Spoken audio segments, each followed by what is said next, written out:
بسم اللہ الرحمن الرحیم۔ درود نبی اکرم صلی اللہ علیہ وآلہ وسلم کی ذات بابرکت پر۔ اس کائنات کا پہلا گناہ کیا تھا اور گنہگار کون تھا؟ اس سوال کے جواب میں اکثر لوگ کہیں گے کہ کائنات کا پہلا گناہ عزازیل یعنی شیطان نے کیا تھا، اور جب اس نے حضرت آدم علیہ السلام کو سجدہ سے انکار کیا تھا۔ لیکن تاریخ انسانی میں زمین پر پہلا گناہ جس شخص نے کیا تھا اس کے متعلق انتہائی کم لوگ واقف ہیں۔ حضرت آدم علیہ السلام کے دنیا میں تشریف لانے کے بعد ایک بیٹے نے دوسرے بیٹے کو قتل کر دیا تھا، جو کہ تاریخ انسانی کا سب سے پہلا گناہ تھا۔ قاتل کون تھا اور قتل ہونے والا قتل کیوں ہوا؟ پورا واقعہ جانتے ہیں اس ویڈیو میں، مگر گزارش ہے چینل کو لائک اور سبسکرائب کر کے تھوڑا حوصلہ بڑھا دیں۔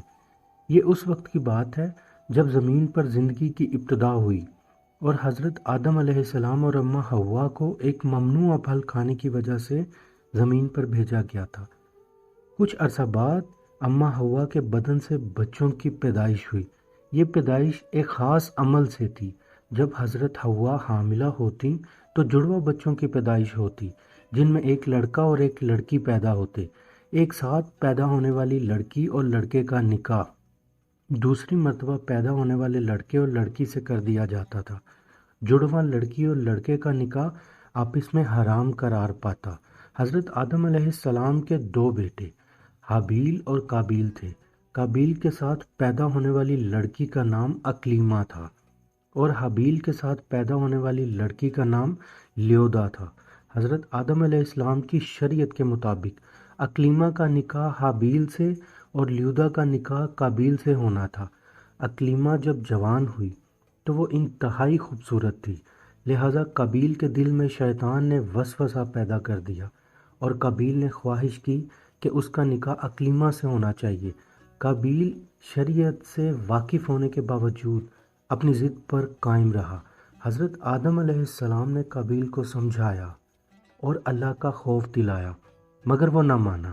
لہٰذا حضرت آدم علیہ السلام نے یہ فیصلہ نکالا کہ قابیل اور حابیل دونوں اللہ کی راہ میں قربانی پیش کریں گے، اور فرمایا تم دونوں میں سے جو اکلیمہ کا حقدار ہوگا اللہ اس کی قربانی قبول فرمائے گا، اور اس طرح جھگڑا باقی بھی نہیں رہے گا۔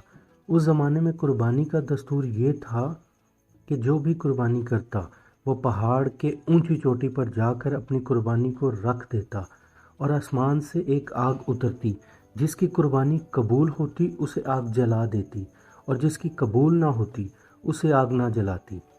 اگلے روز حابیل اپنی بھیڑوں کو قربانی کے لیے لایا اور ان میں سب سے عمدہ نسل کی بھیڑ کی قربانی کی، جبکہ قابیل کھیتی باڑی کرتا تھا۔ اس نے خراب پڑے کچھ اناج کے دانے لیے اور سوچا ویسے بھی قربانی کو جل جانا ہے تو اچھی چیز دینے کا کیا فائدہ۔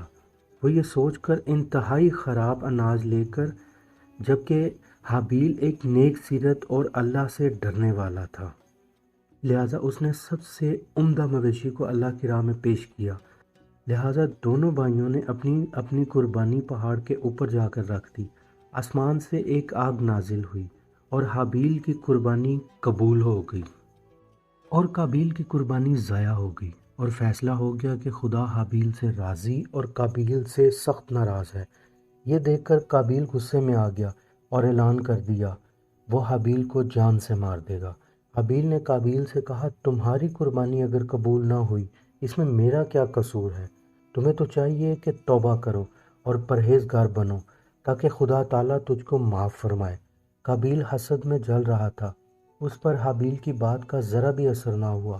اس وقت تو وہ وہاں سے چلا گیا، مگر وہ قتل کرنے کا منصوبہ بنانے لگا، اور انسان کے ازلی دشمن شیطان نے قابیل کو قتل کرنے کی راہ بتائی۔ شیطان نے ایک پرندہ پکڑا اور اسے پتھر پر رکھ کر دوسرے پتھر سے اس کے سر کو کچل دیا۔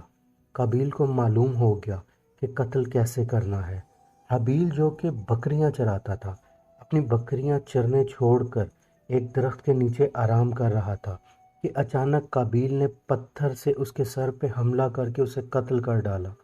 جب قابیل قتل کر چکا تو اس کی عقل زائل ہو گئی کہ لاش کو چھپاؤں کہاں۔ وہ اپنے بھائی کی لاش اٹھائے ادھر ادھر پھرتا رہا، یہاں تک کہ لاش بدبودار ہونے لگی اور قابیل کو لاش چھپانے کا کوئی بھی طریقہ نہیں آ رہا تھا، بڑا پریشان ہو چکا تھا۔ تب اللہ نے 2 کوے بھیجے۔ قابیل قریب کھڑا ان کو دیکھ رہا تھا۔ ان میں سے ایک کوے نے دوسرے کوے کو مار ڈالا اور اپنی چونچ سے زمین کھودی۔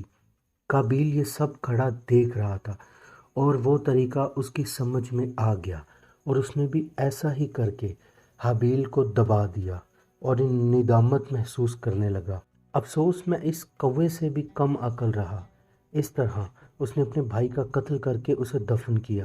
جب قابیل نے اپنے بھائی کو قتل کیا، اس سے پہلے قابیل کا رنگ انتہائی سفید تھا، مگر قتل کے بعد جب اللہ تعالیٰ سے پھٹکار ملی تو مکمل وجود کالا ہو گیا۔ حضرت آدم علیہ السلام ان دنوں حج کے لیے مکہ گئے ہوئے تھے۔ جب واپس آئے، حابیل کو نہ پا کر اسے بہت تلاش کیا، مگر وہ نہ ملا۔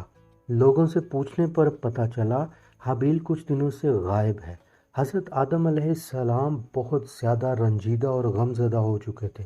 روایتوں میں ہے جب حابیل قتل ہوا تو زمین میں 7 روز تک زلزلہ رہا۔ آدم علیہ السلام نے قابیل کو بھی اپنے قبیلے سے نکال دیا اور وہ مردود ہو کر یمن کی زمین پر بس گیا۔ شیطان نے اسے وہاں آ کر کہا، آگ نے اس لیے حابیل کی قربانی قبول کی تھی کیونکہ وہ آگ کی پرستش کرتا تھا۔ یہ سن کر قابیل نے آگ کی پرستش شروع کر دی، اور یہ زمین کا پہلا بدبخت تھا جس نے اللہ تعالیٰ کے علاوہ آگ کو معبود بنایا اور شرک کیا۔ قابیل کا انجام بھی یہ ہوا کہ اپنے ہی ایک اندھے بیٹے کے ہاتھوں ایک پتھر سر پہ لگنے سے آگ کی پوجا کرتے ہوئے مارا گیا۔ اللہ تعالیٰ ہم سب کو ایمان کی حالت پر موت دے، آمین۔